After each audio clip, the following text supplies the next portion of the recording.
Cindy Ashton, where are you? Come on up.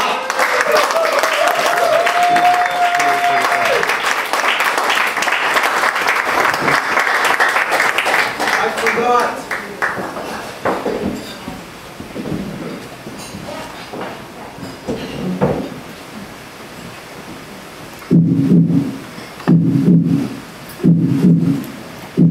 I'm not afraid to take a stand. Wow. Everybody, come take my hand. We'll walk this road together through the storm, whatever weather, cold or warm. Just let you know that you're not alone. Holler if you feel like you've been down the same road. Every person has a gift, a message to spread to the world. If you knew that message, would you save a life with it? If you knew your message could save a life, would you share it? Yeah. Breathe into your greatness and feel your essence and know you can make that difference. Are you ready? How many people in this room absolutely know within themselves what their message is and what their gift is? Great. How many of you are willing to be vulnerable enough to share that you're still searching for what that message and that gift is? I love that. Thank you for opening your heart. So today we're going to go over two things because I don't have that much time with you. And the first thing is about one of the major things that sabotages us from even being able to step forward into our message and spread it. And the second is a really great thing that you could be doing to really spread that message. So in terms of sabotaging, let's go back to birth. Anybody here have children? Anybody here ever been near a baby? We're good, okay. So babies are awesome, they're cute and adorable, and around a year-ish, I could be wrong because I'm still looking for seed, just putting that out there. No. So around a year-ish, you can correct me, mothers and fathers, babies have this little instinct that it is inside of them to walk. And so they're so proud and they're crawling along and they're teetering up and they're teetering up and they're teetering up and suddenly, boom, the baby falls on its bottom. Now, the baby goes, wah, lets out the aggression, and then he goes, oh, I'm going to try again. And so the baby starts to teeter up again and goes, oh, maybe I'll try a little bit to the left this time. And here we go, boom. And the baby falls on its bottom. Once again, it goes, wah, lets go of the, emotion, and then it moves on and it keeps trying. It absolutely knows inside of it that it needs to walk and nothing stops it. No little bumps and failures.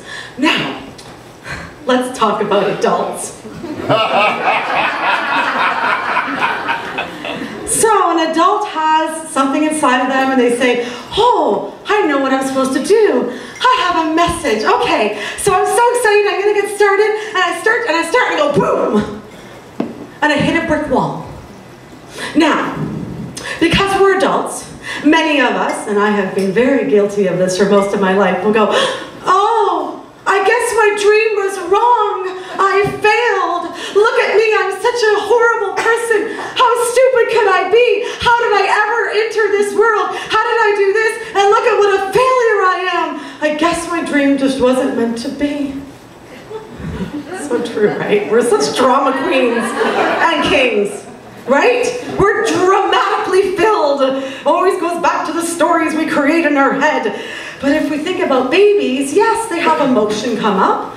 That's healthy. We want to acknowledge emotion. So they go, ah, they let it out, and then they try again. No, us adults are like, oh, I took action and I failed. And, you know, or the other scenario, oh, I hit that brick wall, I'm gonna get the brick wall down. And they just keep hitting their head over and over and over. I mean, what is this, a wailing wall? I mean, come on, people. I love my Jewish friends.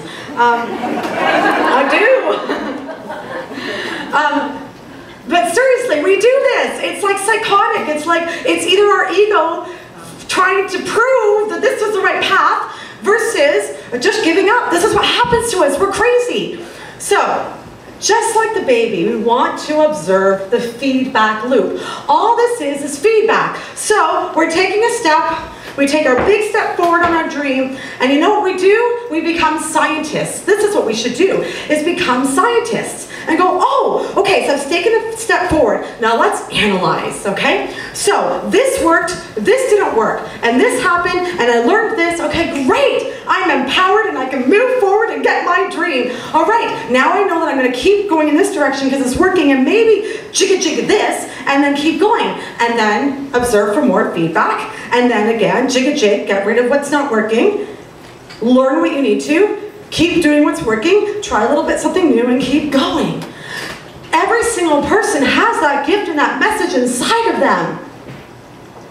If that's inside of you and you feel it, it's because it's meant for you. And somehow or another, call it God, universe, spirit, Mickey Mouse, you will get there. But you're not going to get there if you keep being the egotistical crazy against the wall, or if you give up. If this gift was given to you, no matter what anybody says, it is meant for you.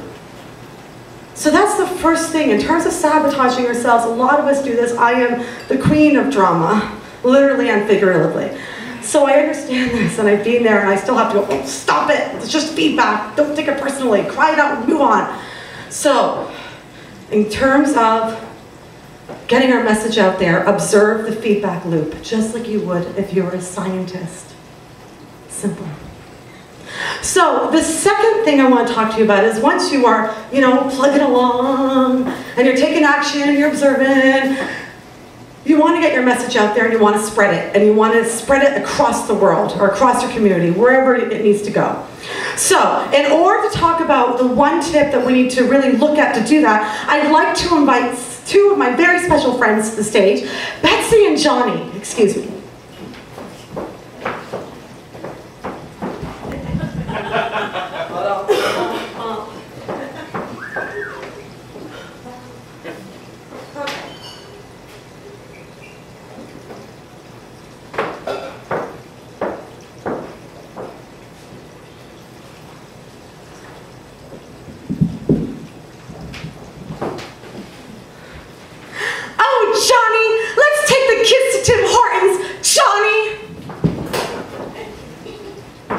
Betsy, baby, I'm going down to Starbucks, gonna hang out with our boys.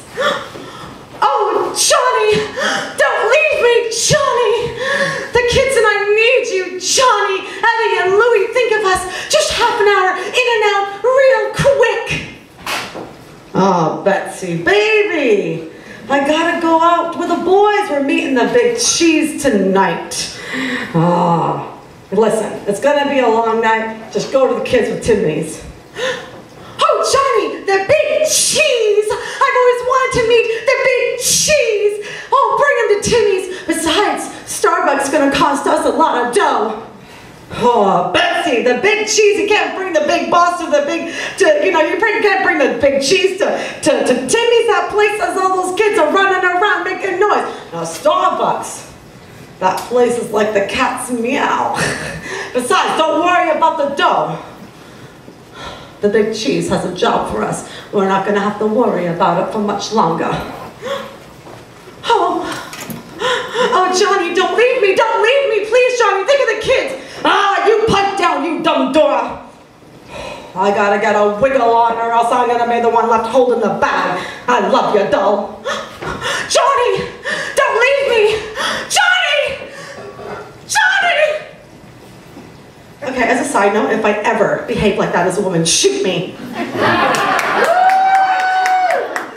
Seriously, 1927, the women could have learned a thing or two from us. Seriously. Okay, so let's talk about Tim Hortons versus Starbucks. They both sell coffee, yes? Mm-hmm. Yes. Yes. 2 different markets. Yes. Totally. Yes. Both of them are creating an experience. And people buy experiences. They don't buy coffee. They buy experiences. So Betsy has 2 little kids, Eddie and Louie.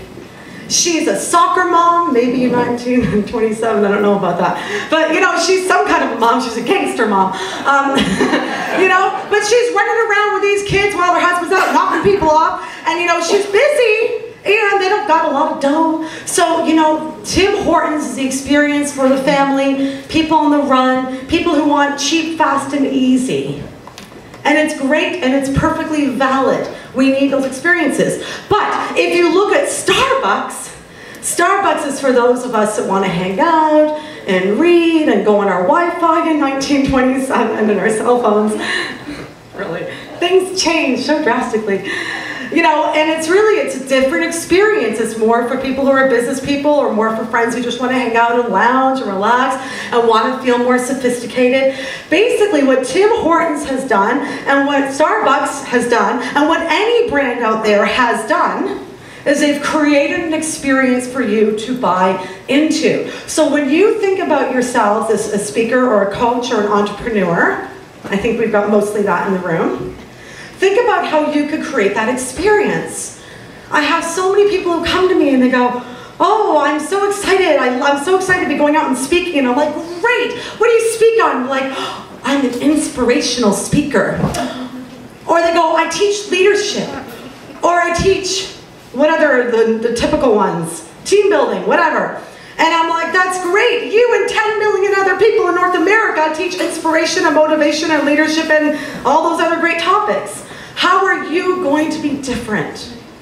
The first thing you want to think about is what makes you unique? What sets you apart? What is compelling and quirky and crazy about you? What are your talents and gifts? And unfortunately, a lot of us have a hard time seeing that in ourselves. So I'm going to lovingly challenge you to go talk to your friends this week, your clients, your fans. Talk to people and say, what is the experience I give you? How do you feel when you're with me? What is it that you love about me? What is it that you love about working with me? What is it that you love about my message? And start to hear their feedback. Also ask them, what do you think comes easy to me? We are so addicted to our struggle and hard work in North America, man. It's like, unless I work really, really hard, it's not worth something. And then we totally discount everything that comes easy to us. It's like, oh, that was just easy. It's like, whatever. And it's like, no, that's your gift. It's the things that naturally come easy to you. That's your talent and your gift. And I know that some of you already have that together, which is awesome.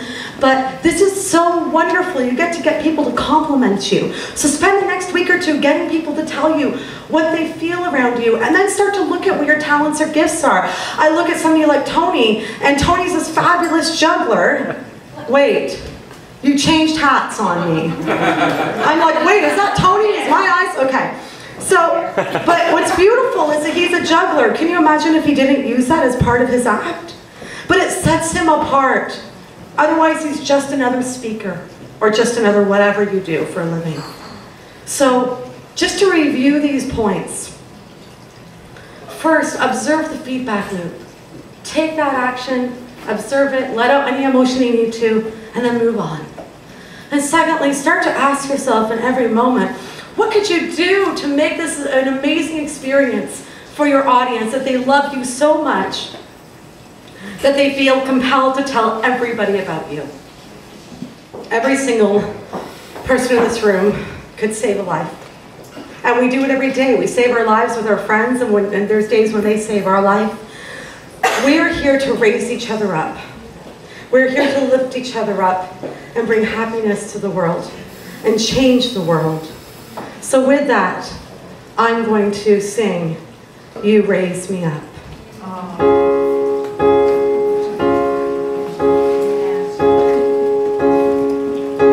When I am down and oh my soul is so weary, when troubles come and my heart burdened be, then I am still and wait here in the silence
Wow!